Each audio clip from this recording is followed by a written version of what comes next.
विकास पर्व कितना गर्म है, सबसे पहले राजधानी भोपाल में बुजुर्गों की क्या स्थिति है ये जानेंगे। साथ ही स्वदेश न्यूज के डिजिटल हेड अनिरुद्ध सोनोने ने चर्चा की सीनियर सिटीजन और मध्य प्रदेश पेंशनर्स के पदाधिकारियों से।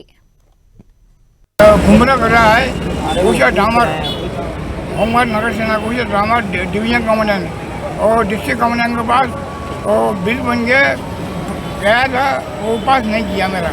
नहीं लेता सरकार से 1 रुपया भी, आराम समझता हूँ मैं। हाँ। तब से मैंने छोटे भाई को रेजिमेंट ज्वाइन करा दी एसएफ में और उसके बाद सब छोड़ दिया और अल्लाह की राजन करा। मैं ना यहाँ पे सोता हूँ, मगर क्या है मेरे को ना तो मकान मिल रहा है, ना पेंशन मिल रही है, ना कोई मेरे को जैसे कोई दुकानदारी मिल रही है। मेरे को दुकान चाहिए या मकान चाहिए।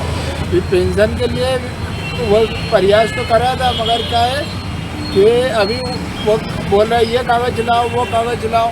अब मेरे पास खाली 2 कागज हैं। हमको तो कुछ भी नहीं मिल रहा है। हाँ फुटपाथ पे सो रहे, ना कुछ मिल रहा, ना मकान है रहने का, हाँ ना ठिकाना है। हाँ। फुटपाथ पे सो रहे, हाँ ना पेंशन है, ना कोई कुछ भी नहीं मिल रहा। तो कुछ भी नहीं मिला अभी तक के। हाँ हाँ, बस ऐसी पड़े आई। हाँ सरकार की कोई भी योजना का लाभ नहीं मिला। कोई योजना का लाभ नहीं मिल रहा। मेरा ये हाथ है और मेरे पैर भी। अच्छा, पेंशन मिल रही? बेटा मेरे को तो पेंशन का विधवा का भी कुछ नहीं मिला है। मेरे को तो कुछ भी नहीं मिला बेटी। हाँ अब यहीं पड़ी रहती हूँ, यहाँ जो खाना बांटने आता है वही खाती हूँ और यहीं पड़ी रहती हूँ। तो सरकार से मांग नहीं की आपने कि हमें मिलना चाहिए? बेटे अब मेरे पैर से नहीं चल रही, फिर भी मैं आवेदन लिखवा के आई। हाँ। मेरे को बार बार कौन लेके जा। शिवराज सरकार इन दिनों विकास पर्व मना रही है और विकास पर्व के साथ ही बड़े बड़े दावे किए जा रहे हैं कि प्रदेश में विकास हुआ है, कर्मचारियों का फायदा हुआ है, जनता का फायदा हुआ है, बुजुर्गों का फायदा हुआ है, महिलाओं का फायदा हुआ है। आज हम बात करते हैं बुजुर्गों की कि प्रदेश में बुजुर्गों की और सीनियर सिटीजन की क्या स्थिति है। हमारे साथ बात करने के लिए मौजूद हैं गणेश दत्त जोशी और आमोद कुमार सक्सेना। ये दोनों ही पेंशनर्स एसोसिएशन के लिए काम करते हैं और हम खुद ही इनसे पूछते हैं कि सर क्या स्थिति है आज मध्य प्रदेश में, पेंशनर्स की क्या स्थिति है और उन्हें क्या दिक्कत आ रही है? मध्य प्रदेश में पेंशनरों की बहुत खराब स्थिति है। सबसे पहले हमारे को यहाँ पर चिकित्सा सुविधा शून्य है। पहले हमारे को मिला करती थी, जो कि शिवराज सरकार आई जब से इन्होंने बंद कर दी है। धारा 49 के नाम पे हमारे को समय पर महंगाई राहत नहीं दी जाती है और हमेशा छत्तीसगढ़ की सहमति के नाम पे रोना रोते रहते हैं। जबकि वास्तविक स्थिति ये है कि जब मध्य प्रदेश का गठन हुआ था उसके पूर्व के जो लोग हैं उनके लिए सहमति की आवश्यकता, उसके बाद के लोगों के लिए नहीं है। यदि डीआर के लिए सहमति की आवश्यकता है तो पेंशन के लिए भी सहमति की आवश्यकता होना चाहिए। तो पेंशन हर महीने मिलती है। 18 साल से मामा सरकार हैं और बड़ा दावा किया जा रहा है सीनियर सिटीजन के लिए और पेंशनर्स के लिए सब कुछ किया।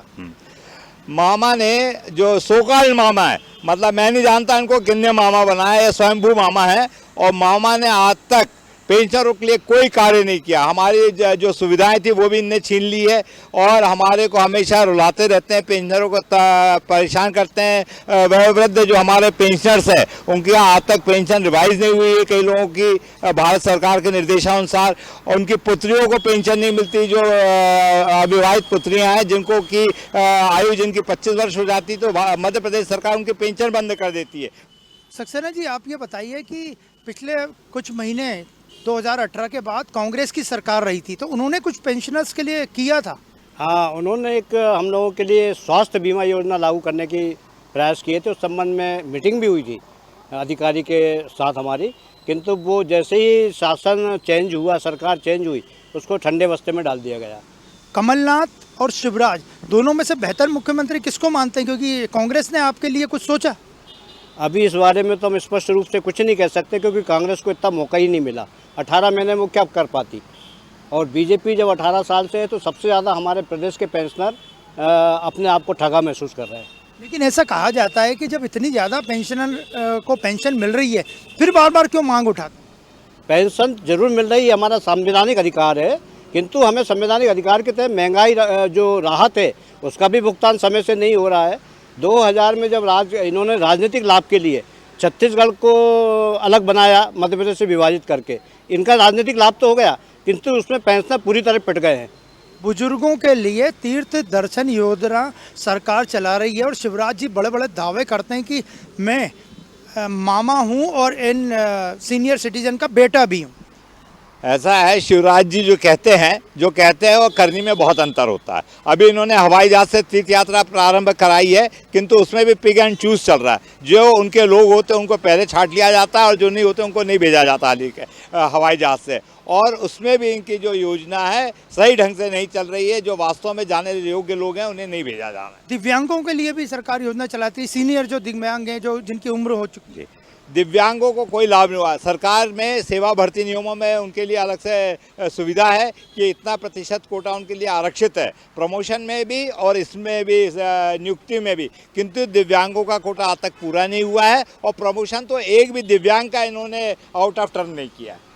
सीनियर सिटीजन के लिए और भी तरह तरह की योजनाएं चलाई जा रही हैं जो काफ़ी लोगों को तो पता ही नहीं है। ऐसा है, सीनियर सिटीजन की जो योजनाएं चल रही हैं वो कागज़ पे हैं। वास्तविक स्थिति ये है कि उसका प्रचार प्रसार अखबारों में तो फुल पेज के कॉलम निकलते हैं, मगर सीनियर सिटीजन को कुछ नहीं मिलता। आज की तारीख में भी हमारे जो विधवा महिलाएं गैस राहत से पीड़ित है वो धरने पे बैठी हैं, उन्हें पेंशन नहीं मिल रही बहुत दिनों से। और ऐसे कई लोग हैं, वयोवृद्ध लोग हैं जिनको इलाज की कोई सुविधा नहीं है और आप देख रहे होंगे उनको कहीं भी आने जाने के लिए बहुत कष्ट होता है और सरकार उनकी और कोई सरकार का ध्यान नहीं। सक्सेना जी, अब ये बताइए कि पेंशनर अब क्या चाहते हैं? चुनाव आने वाले हैं, इसके बाद आपकी सुनवाई 3 महीने बाद लगभग नहीं होगी। पेंशनर ये चाहते हैं कि हमारा जो संवैधानिक अधिकार है, केंद्र के समान हमें महंगाई राहत का केंद्रीय तिथि से भुगतान किया जाए, चिकित्सा सुविधा दी जाए। एक तरफ सरकार संकल्प पारित करती है कि 6ठे पे कमीशन का 32 माह का एरियस हम भुगतान करेंगे। आज 7 साल हो गए, सरकार अपने ही आदेश पर अमल नहीं कर पा रही है। तो आपने देखा कि ये थे हमारे साथ गणेश दत्त जोशी और अमोद कुमार सक्सेना। इनका साफ कहना था कि सरकार, शिवराज सरकार पेंशनर्स के लिए तो कुछ खास नहीं कर पा रही है। इसके अलावा जो अन्य सीनियर सिटीजन की योजना है वो भी शिवराज सरकार ठीक से नहीं चला पा रही है। वीडियो जर्नलिस्ट राकेश के साथ अनिरुद्ध, स्वदेश न्यूज, भोपाल। ऐसे ही वीडियोस के लिए लाइक करें, शेयर करें, फॉलो करें। YouTube पर जाकर सब्सक्राइब कर बेल आइकन दबाना ना भूलें और ताजा अपडेट्स के लिए SwadeshLive.com पर जरूर जाएं।